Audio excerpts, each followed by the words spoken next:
நடுவரவர்களே, இன்னைக்கு உழைப்பாளர் தினம் கொண்டாடுறோம். ஏன் இந்த உழைப்பாளர் தினம் வந்துச்சு? உழைப்பு அந்த நேரத்தை குறைங்க, சம்பளத்தை அதிகம் பண்ணுங்க. ஆக பணம் அதிகமாக வேணும்னு உழைப்பாளர்கள் எல்லாம் போராட்டம் பண்ணதுனால தான் இந்த உழைப்பாளர் தினமே வந்தது. இன்னைக்கு மே தினம், உங்களுக்கெல்லாம் லீவு கிடைச்சிருக்கு. இந்த நேரத்தில் நாம் நன்றியோடு ஒரு விஷயத்தை எண்ணி பார்க்கணும்.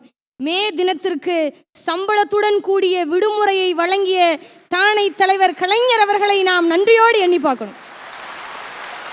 அது வெறும் விடுமுறை கொடுத்திருந்தா பரவாயில்ல, சம்பளத்துடன் கூடிய விடுமுறை, அங்கதான் பாயிண்ட். மனுஷனோட மிகப்பெரிய கண்டுபிடிப்பே பணம் தான்.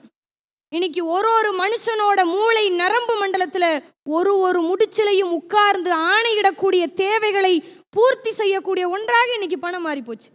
வாழ்க்கைங்கிறதே வாழ்வதற்கு தானே. அந்த வாழ்க்கையை மகிழ்ச்சியாக வாழ வேண்டும் என்று சொன்னால் இன்னைக்கு பணம் வேணும். சுருக்கமாக சொல்லட்டுமா, வாழ்க்கைங்கிறது ஒரு ஐஸ்கிரீம் மாதிரி. அதை டேஸ்ட் பண்ணாலும் கரையும், வேஸ்ட் பண்ணாலும் கரையுங்கிறது இவங்களுக்கு ஏன் புரிய மாட்டேங்குது? ஒருத்தன் உழைப்புன்னு எவ்வளவுதான் உழைச்சாலும் கையில் இருக்கிற பணத்தை வச்சு தான் அவனால் செயல்படுத்த முடியும். இன்னைக்கு படிப்பு விஷயத்தை எடுத்துக்கோங்களேன். கடினமாக உழைக்கிறாங்க, இரவு பகல் பாராமல் படித்து உழைச்சி வேலைக்கு வரான். நான் என்ன சொல்கிறேன்னா, படித்தவன் பள்ளிக்கூடத்தில் பாடம் நடத்துகிறான், படிக்காதவன் பணத்தை வச்சு பள்ளிக்கூடத்தையே நடத்துகிறானா இல்லையா?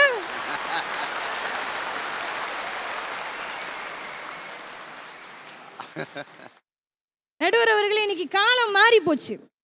இப்போல்லாம் ஒரு சின்ன பையனை கூப்பிட்டு நாட்டில் ஓடுற நதியோட பேரை கேட்டு பாருங்களேன், சொல்ல தெரியாது. இதே நகரத்தில் ஓடக்கூடிய கார் பேரெல்லாம் கேட்டு பாருங்களேன், கரெக்டாக சொல்லுவான்.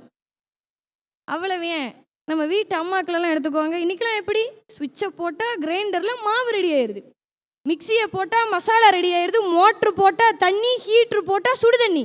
ஆக நாம் எல்லோருமே சொகுசு வாழ்க்கையை விரும்பக்கூடியவர்களாக நம்மளாம் மாறிட்டோம். இந்த வாழ்க்கையெல்லாம் அனுபவிக்கணும்னா நமக்கு பணம் தேவை. அப்படித்தானே நடுவர்களே?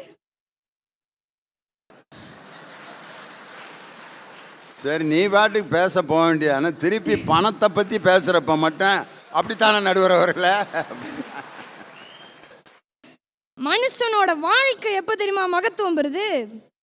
தன்னோட உழைப்பை தாண்டி நேரத்தை சரியாக பயன்படுத்தி அறிவை கொண்டு ஆற்றலை கொண்டு விவேகத்தோட வேகமாக யார் பணம் சம்பாதிக்கிறானோ அவன் தான் வாழ்க்கையில் ஜெயிக்கிறான். அவனோட வாழ்க்கை தானே நடுவர் அவர்களே மகத்துவம் பெறுது. நடுவர் அவர்களே, உங்ககிட்ட ஒரு கேள்வி. திருடன்னா யாரு? இதுவரைக்கும் நீ கேட்ட கேள்வியிலே ரொம்ப மோசமான கேள்வி இதுதான்.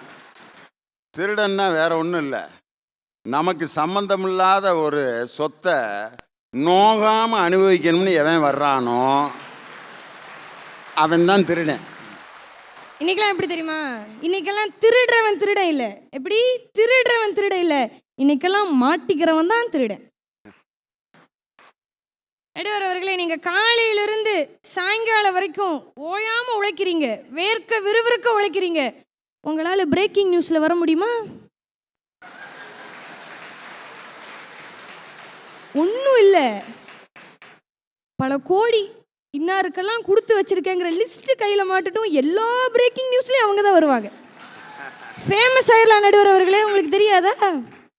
இன்னைக்கு உலக பணக்காரராக இருக்கக்கூடிய முகேஷ் அம்பானியை தெரிஞ்ச நமக்கு, அனில் அம்பானியை தெரிஞ்ச நமக்கு, நமக்காக 3 வேளை சோறு போடக்கூடிய, உழைத்து சோறு போடக்கூடிய விவசாயி ஐயா கணுவை பற்றி நம்ம தெரிஞ்சுக்க மாட்டேங்கிறோமே.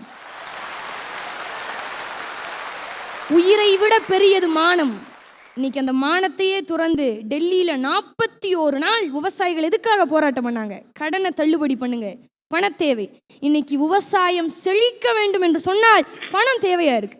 இன்னைக்கு நாட்டில் எத்தனை பிரச்சனை இருக்கு. விவசாயிகள் ஒரு பக்கம் போராட்டம் பண்றாங்க, இளைஞர்கள் வேலை வாய்ப்பு இல்லாமல் தவிக்கிறாங்க, நாட்டில் எத்தனையோ பிரச்சனை இருக்கு. ஆனால் என்ன நடக்குது? இதை பற்றியெல்லாம் கவலைப்படாம ஹிந்தியை கொண்டு வந்து தமிழ்நாட்டில் திணிக்கிறாங்களாம். மறந்துட்டீங்களா? 1938 ஓடி வந்த இந்தி பெண்ணே கேள், நீ நாடி வந்த கோலை நாடு இதுவளவே என்று போர்க்கொடி தூக்கிய முத்தமிழறிஞர் டாக்டர் கலைஞர் அவர்கள் வாழ்ந்து கொண்டிருக்கக்கூடிய இந்த தமிழ் மண், அவரை தொடர்ந்து தலைவர் கலைஞர் அவர்களினுடைய உழைப்பை மட்டுமல்ல, போராட்ட குணத்தையும் பெற்றிருக்கக்கூடிய கழகத்தினுடைய செயல் தலைவர் தளபதி அவர்கள் இருக்கிறார்.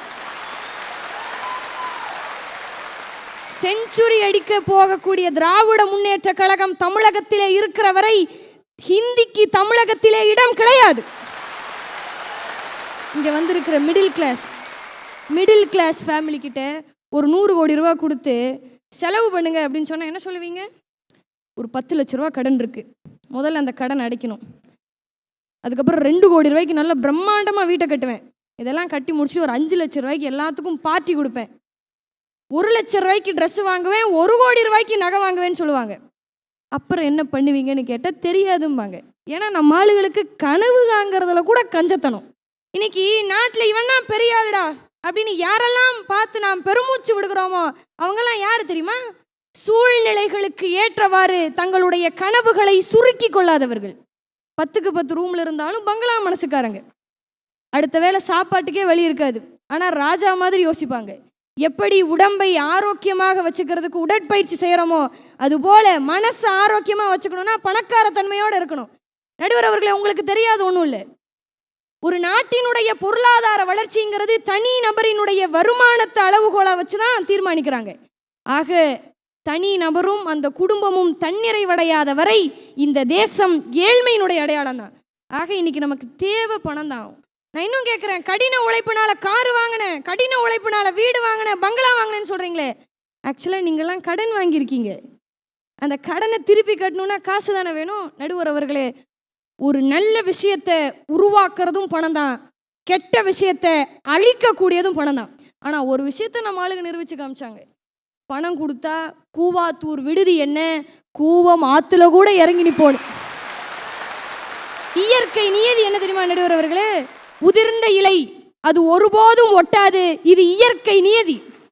இவ்வளவு நேரம் இந்த அரங்கத்தை அலங்கரித்து ரசித்து கொண்டிருக்கக்கூடிய இந்த மக்கள் கிட்ட நீங்களே கேட்டு பாருங்க. நீங்கள்லாம் சமுதாயத்தில் ஒரு அந்தஸ்தோட வாழ ஆசைப்படுறீங்களா? பணங்காசோட நல்ல அந்தஸ்தா வாழ ஆசைப்படுறீங்களா? இல்லை செக்கு இழுக்கக்கூடிய மாடு மாதிரி ஒரு குறுகிய வட்டத்தில் வாழ்க்கை முழுக்க உழைச்சிக்கிட்டே இருக்க ஆசைப்படுறீங்களான்னு நீங்களே கேளுங்க நடுவர் அவர்களே. இன்றைய சூழ்நிலைப்படி உழைப்பை தாண்டி ஒருவனுடைய அறிவை கொண்டு, ஆற்றலை கொண்டு, சிந்தனையை கொண்டு வேகமாக சம்பாதிக்கக்கூடிய அந்த நிறைந்த பணம் தான் நாட்டுக்கும் வீட்டுக்கும் தேவை என்று நல்லதொரு தீர்ப்பை நீங்கள் வழங்க வேண்டும் என்று சொல்லி நன்றியோடு விடைபெறுகிறேன். நன்றி, வணக்கம். எல்லா புகழும் இறைவனுக்கு.